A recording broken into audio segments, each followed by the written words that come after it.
Welcome back, guys. You think you know all about superheroes, then you are wrong. Eternals changed everything. Their powers are unmatched, but their mission is unimaginable. So get ready to explore the deepest secrets of the Marvel Universe. Let's get started.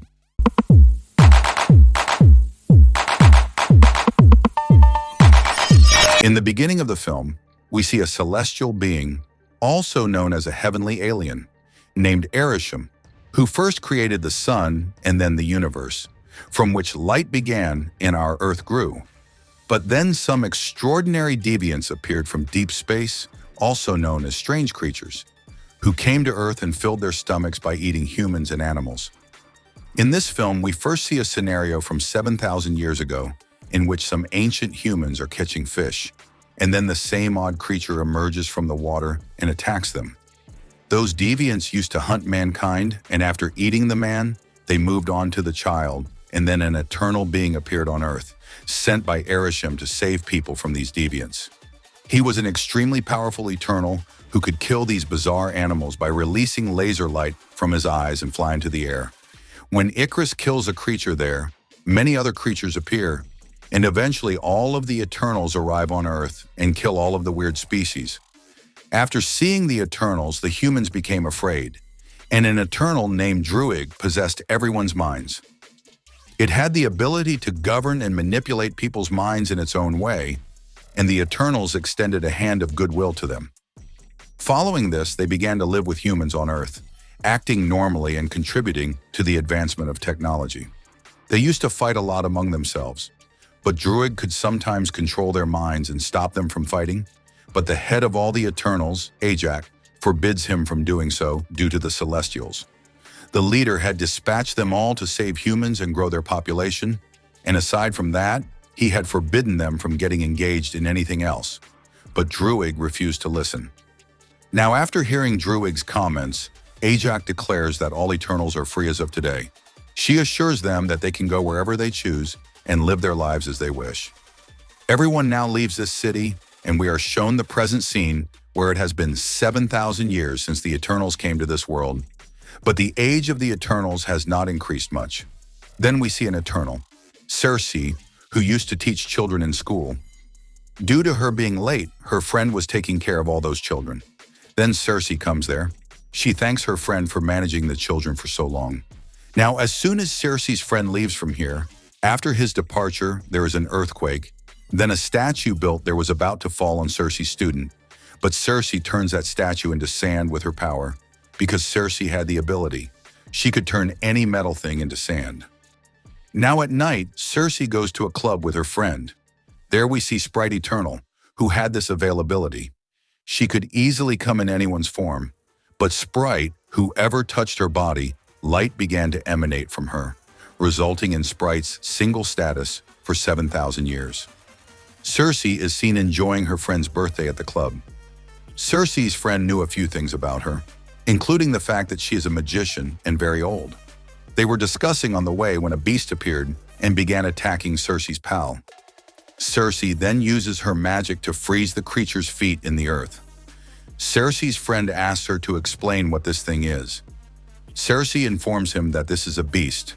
His acquaintance claims that these monsters were eliminated many years ago. How could this one escape? That beast has now freed itself from Circe and is running away. Then Circe and Sprite begin chasing the thing. Circe's friend attempts to jump like Circe but is unable to accomplish so. Circe is now attempting to distract the beast. She attempts to kill the Sprite, but the monster is not deterred and attacks it. Icarus injures the creature, but we discover that it can heal itself, a power that only Ajak, the Eternals' leader, possesses. Icarus assaults the thing once more, but this time it flees. We also learn that Icarus married Circe 5,000 years ago and then abandoned her 2,000 years ago. Circe informs her pals that she must leave since some people require her assistance. But one of her friends asks her, "If you are a superhero, where were you when so many problems arose on Earth?" Circe informs him that we were brought to Earth just to destroy the creature, and that we were not permitted to perform any other work except increase the population and technology of the people on Earth. All three proceed to meet Ajak, so they can go tell their leader that the creatures have returned to Earth, and this time they are very powerful. And when they arrive at Ajax, they discover that Ajax has died. And for the first time on Earth, when one of the Eternals dies, they realize that Ajax was killed by the same creature that attacked them earlier. And that creature killed Ajax and stole all of his powers. We witness a powerful stone emerge from Ajax's neck and enter Cersei's body, implying that following Ajax's death, Cersei was chosen as the Eternals' leader. Cersei could now speak with arishem. These Eternals have decided to form a team so that all of the Eternals can once again slay their beasts, and they begin by going to Kingo. Kingo could blast little fireballs from his finger. Kingo had become a superstar and appeared in numerous films. When he begs Kingo to accompany him, he explains he has a lot of work and has signed many films. Kingo is devastated to hear that his leader has been killed. Then he prepares to travel at his manager's request. They now go to Australia in Kingo's private plane, where 2 more Eternals once lived. When they get there, they discover that a massive creature has died. Kingo's manager informs him that these creatures used to be quite lovely. Kingo questions his manager, "Are you mad? From what perspective does this stinking, disgusting creature appear lovely to you?" Here we meet another member, Gilgamesh, who asks, "Will you try my cake?" When they tell him of Ajax's death, he feels very sad, and the cake he created falls down. Then they proceed to another member, Thena, who is seated under a tree painting something. Actually, Thena used to suffer seizures, and once she did, she would attack anyone. Gilgamesh had been living with Thena for 7,000 years, and Thena possessed the capacity to attack by drawing a tremendous weapon from her hands. While Thena attacks them, the sprite changes the atmosphere to remind her of their purpose. Then Gilgamesh understands Thena, and she returns to normal. Even after that, everyone eats together there. Cersei then gets up and walks to where Thena was sitting and painting. She sees her drawing and attempts to contact her leader, and eventually her spirit reaches her royal leader. She goes there and informs her royal leader that the creatures had returned to Earth, killing Ajax and stealing his power, and that many odd things are also happening on Earth. Arishem informs her that this is an indication of an emergency. Cersei asks him what an emergency is. He tells Cersei that the time has arrived to tell everyone about your true mission. Actually, you were sent to Earth to destroy this thing, and I had put a seed on Earth many thousands of years ago, which required billions of years and the energy of mankind to flourish. But when I created humans and animals, I made a mistake, and as a result, those odd, deviant monsters emerge, murdering the Earth's population by eating them. Then I sent you, and I produced countless Eternals just like you, so that I could murder those deviant creatures. Cersei inquires as to whether Ajax was aware of these details. He then tells Cersei that you and Ajax have assisted the Celestials in being born on Earth numerous times. Cersei then asks him, "Why don't I remember these things?" Then he tells her that he erases her memory every time, which is why she doesn't remember anything. We also learn that Thena used to have dreams. These were her previous memories that hadn't been entirely wiped.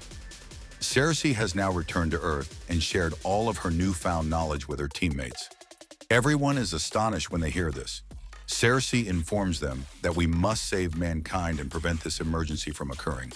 Otherwise, everyone will die. Then Ikaris tells us to go find the rest of the people, and when we all gather, we'll determine what to do next.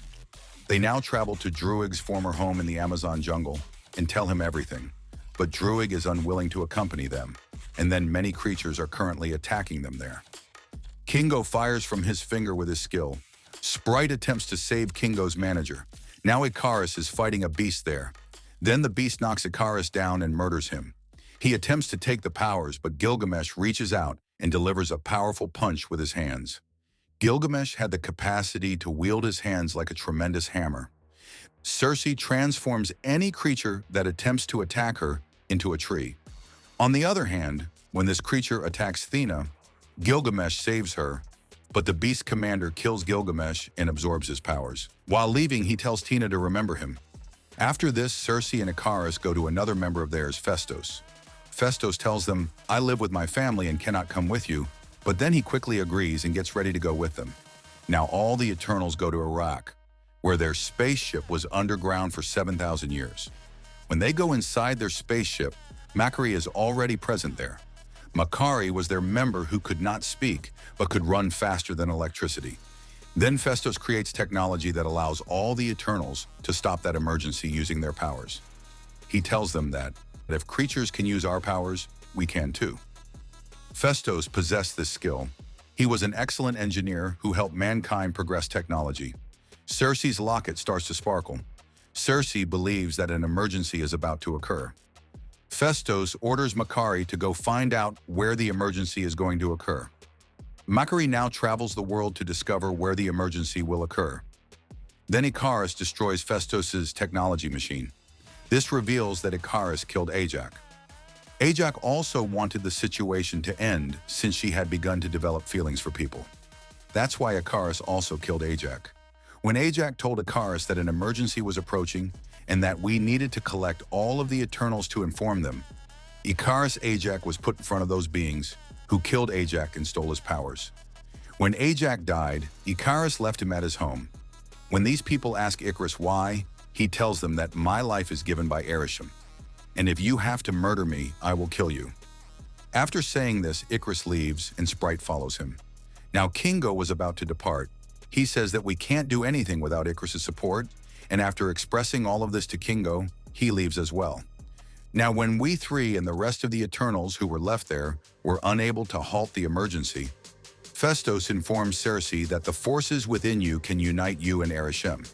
He claims that we can form a union that will cease the emergency.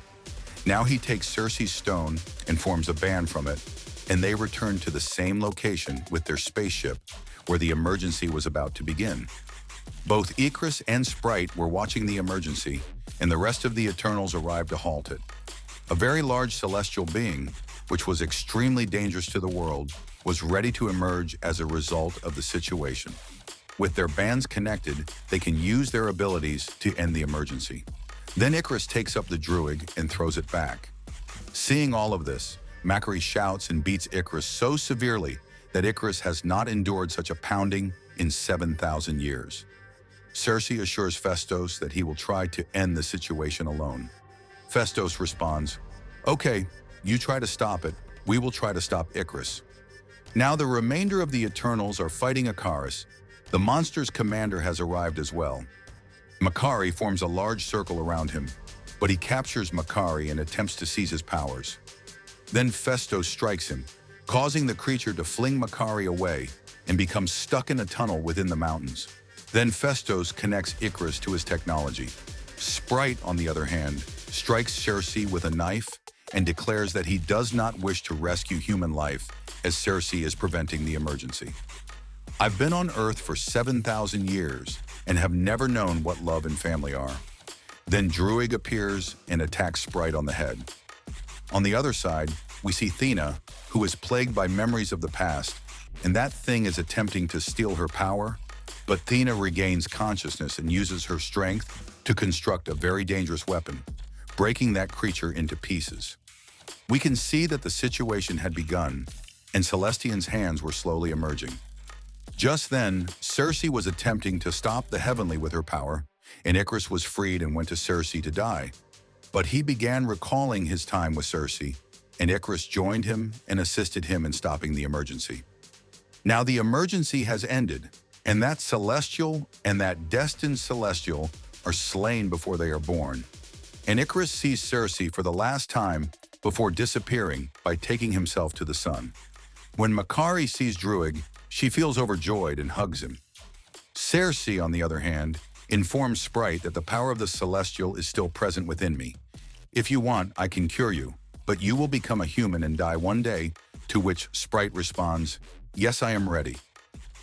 Following this, they travel to Festos' house for dinner, where Sprite enrolls in a private school. Cersei then sees her pal, who asks, "When will I tell you?" "I am thinking that I am not of this earth when a portal appears in the sky." Arishem summons Cersei and the rest of the Eternals and explains that you killed the Celestials to save mankind, but now I forgive you and am departing. When I return, I'll decide what to do with you, and the movie ends. If you love the video, hit the like button and subscribe to the channel. And if you want to see a mysterious discovery, a journey that changes everything, The Substance is not just a movie, it's a revelation. It blurs the lines between reality and illusion. Dare to watch what happens next.